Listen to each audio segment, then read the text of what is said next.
양소영 변호사의 상담소 양담소를 찾아주신 여러분 환영합니다. 양소영입니다. 2019년 A씨는 텔레그램에 개설된 박사방에서 아동 청소년이 등장하는 성착취 음란물 75개를 다운받아 소지한 혐의로 기소됐습니다.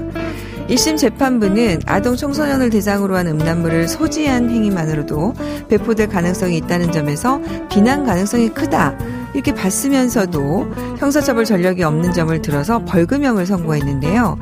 A씨와 검사는 모두 양형부당으로 항소했습니다. 법무법인 승인 양소영 변호사입니다. 네, 항소심 결과는 어땠을까요? 박사방에서 아동 청소년 음란물 수십 개를 내려받은 30대 남성이 항소심에서는 원심보다 더 무거운 형을 선고받았습니다. 법원은 벌금 1,000만 원의 원심을 파기하고 징역 8개월에 집행유예 2년을 선고했네요. A씨는 박사방 무료방에서 음란물을 접하고 더 많은 음란물을 확보하기 위해서 박사방 운영자인 조주빈에게 5차례에 걸쳐서 59만 원 상당의 가상화폐를 송금한 것으로 드러났습니다. 항소심 재판부는 피고인의 범행을 더 무겁게 받아들였는데요. 재판부는 박사방의 음란물은 가혹행위 정도가 매우 심한데 피고인의 소지뿐 아니라 이를 취득하기 위해서 금전적 대가까지 지급했다는 점을 고려하면 원심의 형이 오히려 가벼워 보인다면서 A씨의 형량을 올렸습니다. 박사방 운영자인 조주빈은 지난해 10월 대법원에서 42년형을 확정받았죠. 아무래도 이제 조주빈의 이런 행위가 있었다는 것은 그만큼 수요자가 있었다는 거 아니겠습니까? 그래서 이러한 행위를 어쨌든 처벌함에 있어서 수요자들의 행위도 무겁게 처벌하는 것이 앞으로 이러한 행위를 막는 데 가장 중요한 역할을 하지 않을까 싶습니다. 그래서 항소심 재판부의 결정을 환영하는데요. 앞으로 이와 관련한 수요자들의 행위, 음란물을 직접 소지하고 매수하고 배포한 건 당연히 더 처벌이 돼야 될 거고요. 자, 이런 분들에 대해서 소지한 행위만 자체는 너무 경한 것이 아니라 라는 인식을 좀 바꿔야 될 것 같습니다. 억울한 일을 당하셨나요? 변호사와 직접 상담해 보세요.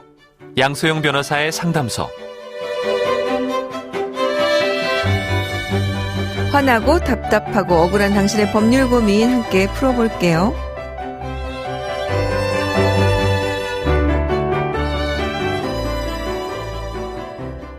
오늘은 최지현 변호사님 함께합니다. 변호사 안녕하세요. 네, 안녕하세요. 네, 준비된 사연 만나보고 친절하고 자세한 상담 기대해 볼게요.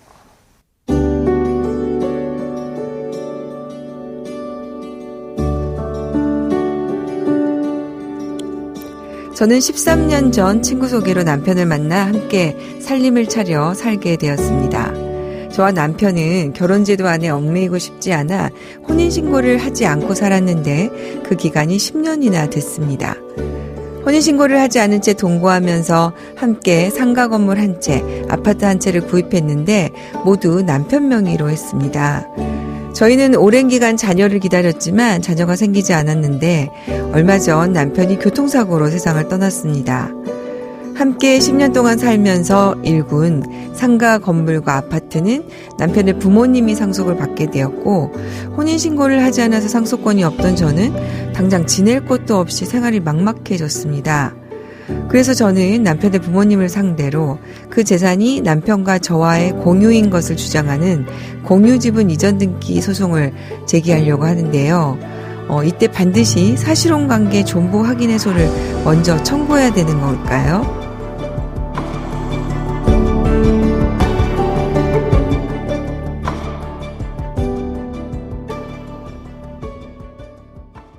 네, 아이고 안타까운 사연이네요. 10년 동안 남편과 생활을 하면서 상가 건물과 아파트를 함께 구입했는데 실질적으로 부부 공동재산인데 사실혼 관계이다 보니까 상속을 못 받으셨군요. 네, 맞습니다.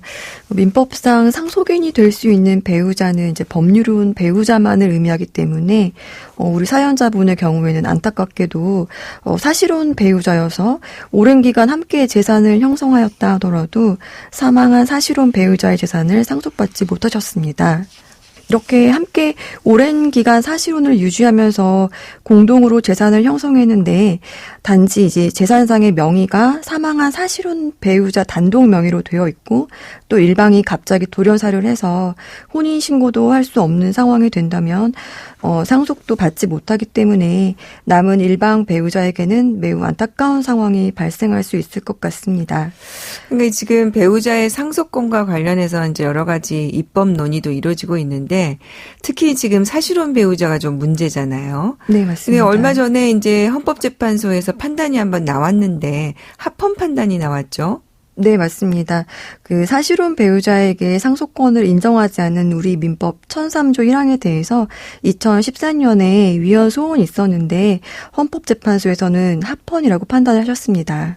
그때 이유는 어떻게 판단을 했나요? 헌법재판소에서. 네, 사실혼 배우자에게 이제 상속권을 인정하지 않는 것은 이제 상속인인지 여부를 결정할 때 객관적인 기준으로 파악해서 상속을 둘러싼 분쟁을 방지하고자 하는 데 목적이 있기 때문에 사실혼 배우자에게는 상속을 인정하지 않는 민법 1003조 1항이 합헌이라고 판단을 하셨는데요.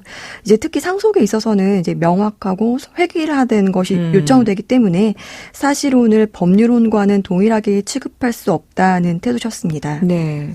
그러니까 이게 지금 배우자가 살아있다면 만약에 이혼이라면 사실혼이 해소된다면 재산분할 청구권이 당연히 인정이 되고 네, 그렇죠. 이에 대해서는 2분의 1 정도로 진짜 기여도가 인정받을 수 있을 사안인데 지금 사망으로 인해서 상속을 못 받다 보니까 좀 답답한데요. 그래서 지금 사연자분이 상속인들, 그러니까 사망한 배우자의 부모님을 상대로 공유 지분 이전 등기 소송을 하고 싶다. 이렇게 지금 얘기하고 계세요.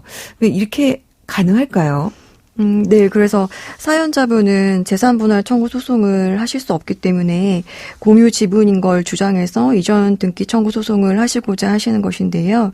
이제 이게 뭐냐면 일방 명의로 되어 있지만 사실혼 관계에서는 이제 공동으로 형성한 재산이고 공유의 재산이다라고 주장하는 걸 말합니다.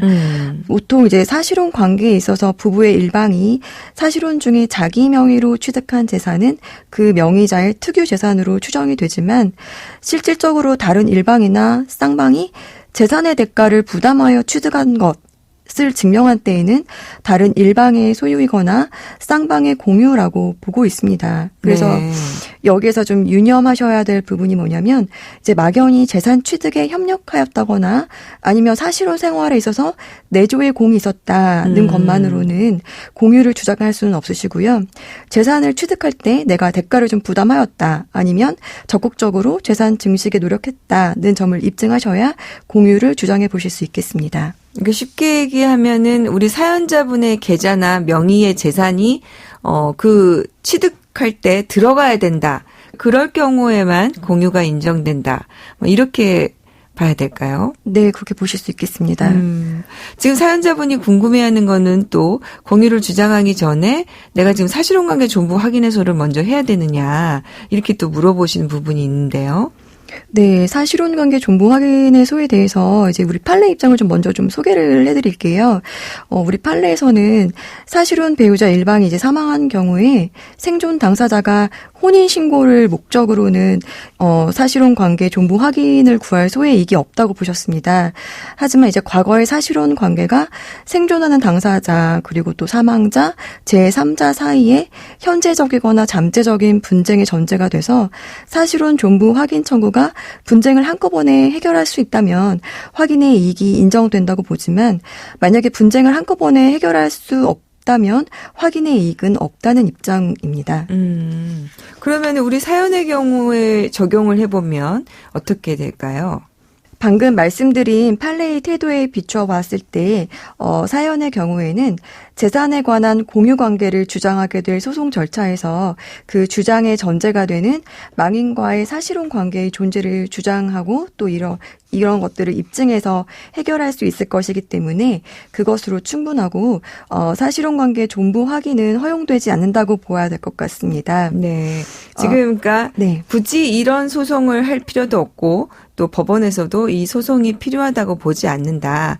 이렇게 정리가 될까요? 네, 그래서 이제 공유 지분 이전 등기 청구 소송만 하셔도 될 것 같은데요. 아까도 말씀드렸지만 좀 유념하셔야 될 부분이 남은 사실혼 배우자가 공동 재산 취득에 일정한 대가를 부담하였다. 이 점을 좀 충분히 입증을 하셔서 공유 관계로 인정되는 경우에 한한다는 점을 많이 유념을 하셔야 될 것 같습니다. 네.